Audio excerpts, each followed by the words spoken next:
سلام، خیلی خوش اومدین به یه ویدیوی دیگه با من سحرم و قرار با هم یه سفر 20 روزه رو شروع کنیم. توی اپیزودهای قبلی کلی کتاب Vocabulary for IELTS سطح اینترمیدیت رو در قالب 20 اپیزود پادکست بهتون آموزش دادم. این پادکست ها توی این پلیلیست قابل دسترسی هستن به همراه PDF های طراحی شده، دیزاین شده که به راحتی میتونید از طریق کانال تلگرام دانلود کنید. توی سفر 20 روزه جدیدمون قرار این کتاب رو با هم دیگه کار کنیم. کتاب Vocabulary for IELTS سطح Advanced. این کتاب هم در قالب 20 اپیزود پادکست قرار کامل بهتون آموزش بدم. حالا برای اینکه این پادکست رو از دست ندین حتما جوین بشین توی کانال یوتیوب و همچنین مثل همیشه برای دانلود PDF ها به کانال تلگرام سر بزنید و از همه مهمتر چطوری از این پادکست ها استفاده کنم.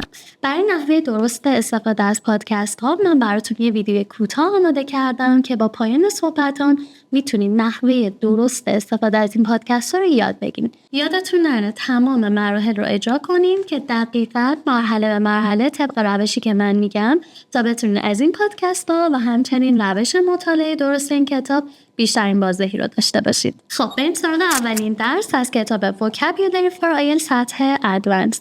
تو این درس در مورد طبیعت انسان، شخصیت و روانشناسی یاد میگیریم که چطوری شخصیت آدم‌ها و شخصیت خودمون رو توصیف کنیم با کلی لغت و گرامر حرفه‌ای و همچنین یاد میگیریم چطوری توی اسپیکینگ و رایتینگ IELTS با لغات حرفه‌ای در مورد این موضوع صحبت کنیم. پس بزن بریم.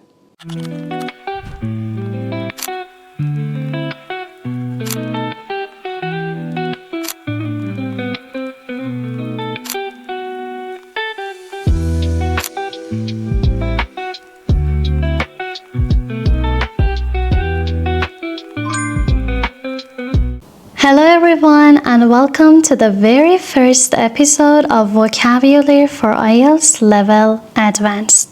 Today we are going to explore something we all find fascinating: human nature and psychology. When you meet someone new, how do you describe them? Maybe you notice whether they're outgoing or introverted, reliable or carefree. We often use character adjectives to define not just how people behave, but how they are deep down. Psychology tells us that our character traits like being patient, ambitious, or stubborn shape the way we interact with others. Sometimes our strength can also be our weaknesses. For example, being meticulous can mean you're careful, but it might also make you a bit of a perfectionist. In IELTS speaking, describing character and human nature is a common theme.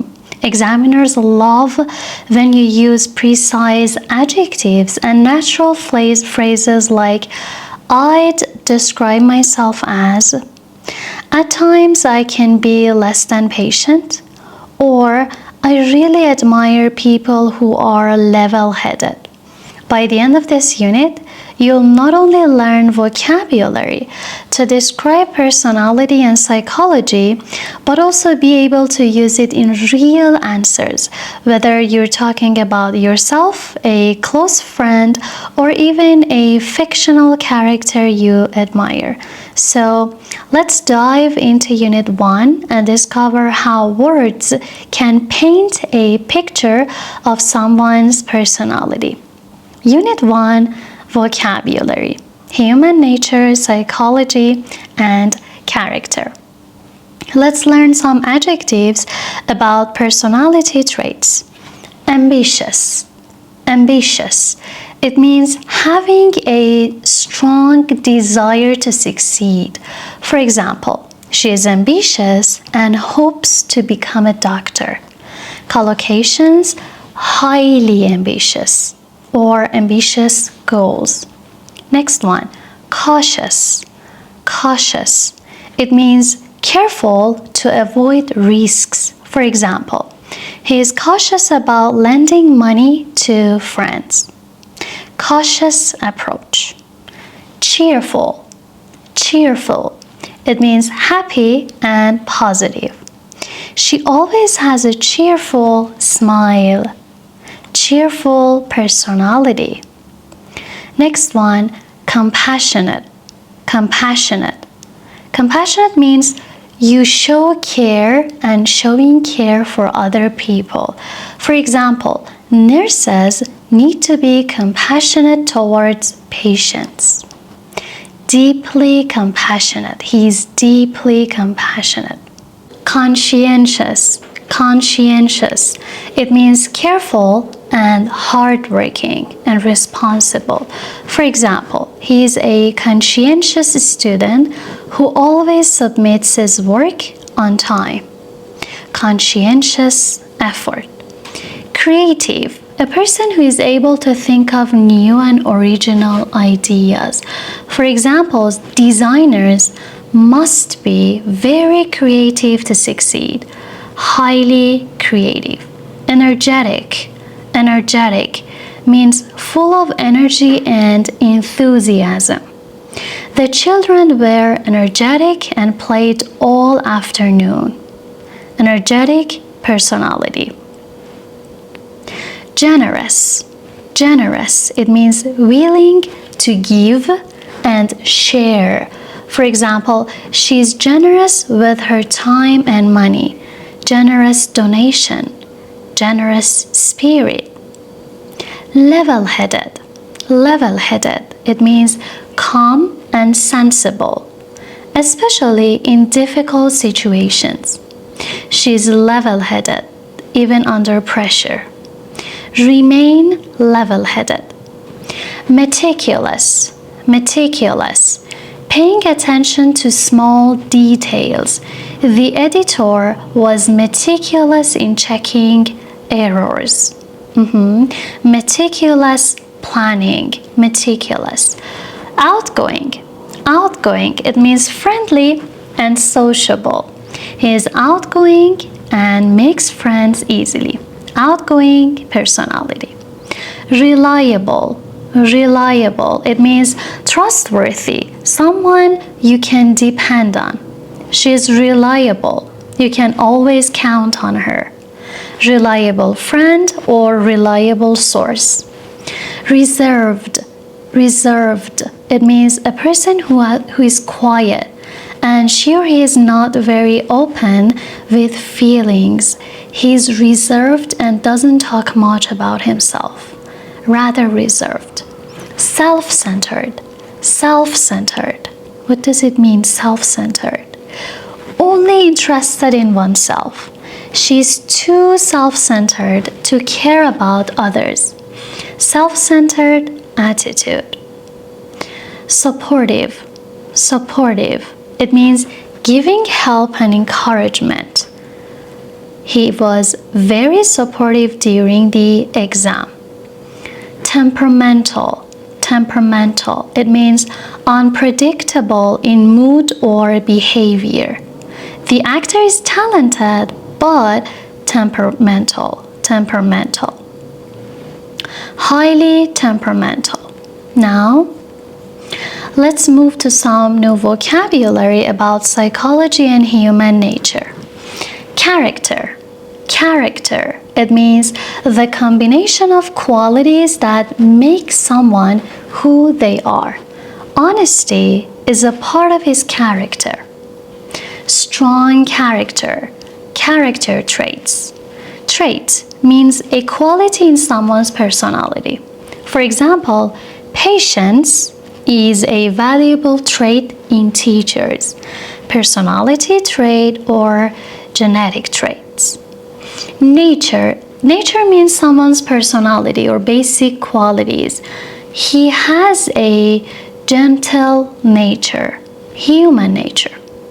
Psychology means the study of the mind and behavior. She studied psychology at university.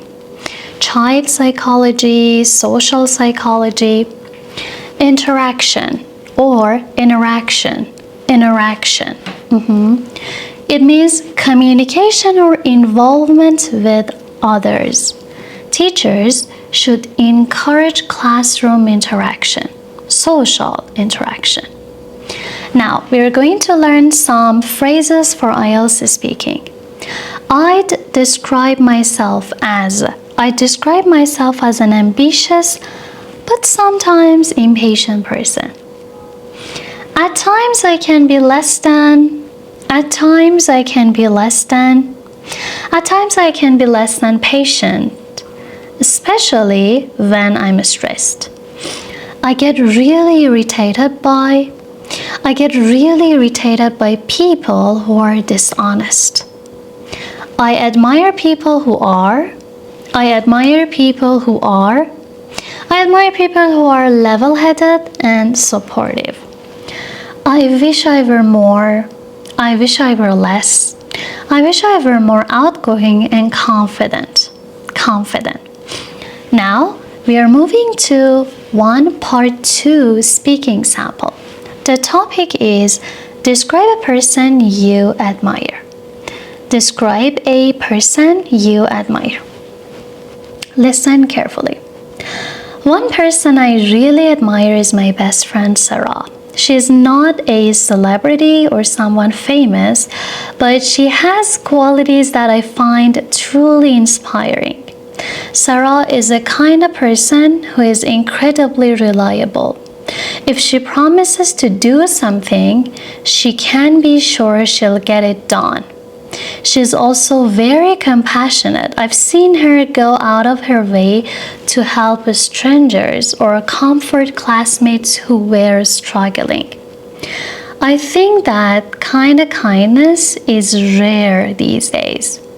What I admire most is that she is level-headed, even in stressful situations. For example, when everyone was panicking before an exam, she stayed calm and encouraged the rest of us to focus. I wish I were more like her in that way because at times I can be a little moody or impatient. Another reason I look up to her is her discipline. She's very meticulous with her studies and pays attention to details, which is why she always achieves great results. But at the same time, she is outgoing and fun to be around. That balance between being serious and being cheerful is something I really admire. Now, we're moving to another part 2 sample. Describe your personality. I'm going to describe my personality.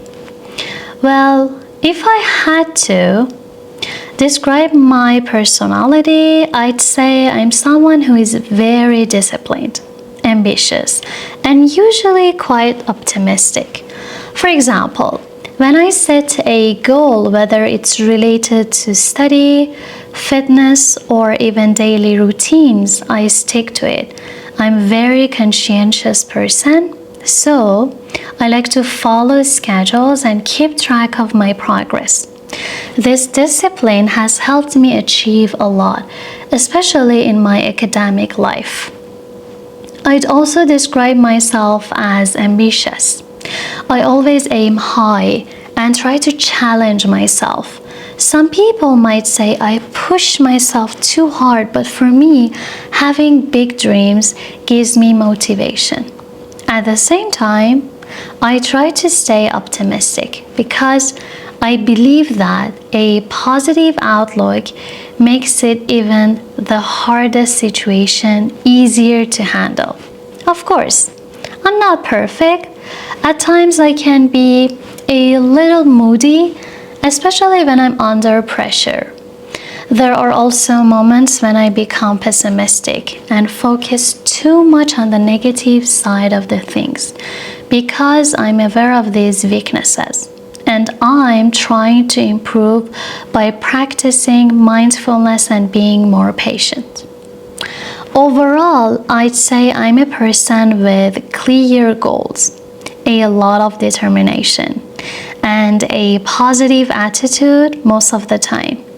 These traits define me and they shape the way I interact with other people. Now we are moving to some part 3 speaking samples about human nature and psychology. Do you think people are born with their personalities or they develop them through life? I think a mix of both. Some traits, like being naturally outgoing or reserved, seem to be part of our nature, but experiences also shape us. For example, a disciplined character often develops from school routines or family values. Number 2, how important is it to be ambitious in today's world? In my opinion, being ambitious is essential because competition is everywhere in work, education, and even in daily life. But ambition needs balance. If it's not combined with being level-headed or realistic, it can lead to stress or disappointment. 3. Are optimistic people more successful than pessimistic people? Not always, but optimism definitely helps. Optimistic people tend to see opportunities where pessimistic people only see obstacles. For example, a conscientious and optimistic student might persevere through failure, while a pessimistic one could give up too soon. Number 4. Do you think moody people can still be good leaders? To a certain extent, yes. Being moody might affect how others see them, but if they're also compassionate, supportive, and capable of making fair decisions, they can still lead effectively. Leadership is about trust and vision more than just emotional stability. Number 5. Do men and women usually have different traits? Well, I wouldn't generalize too much because personality is individual. But socially, women are often described as more compassionate and emotionally open, while men are seen as more reserved. I think these are stereotypes rather than real differences. 6. Do people's personalities change as they get older? Yes, I believe so. For example, young people are often more energetic and sometimes reckless, while older people become more cautious and level-headed. Age gives people perspective, and even someone who was temperamental when young may become calmer with experience. Number 7. Do you think schools should focus on developing character as well as knowledge? Absolutely. Education shouldn't just be about facts and exams. It should build conscientious behavior, teamwork, and resilience. A student who is both knowledgeable and reliable will go much further in life than one who is only memorizing information. Number 8. Can you judge someone's character by their appearance? Not really. Appearance might give a first impression, but it doesn't reflect deeper traits like being generous or supportive. For instance, someone who looks reserved may actually be outgoing. Once you get to know them, I think judging character takes time and interaction. Thank you very much. See you in the next episodes. Don't forget to subscribe, join my Instagram and Telegram.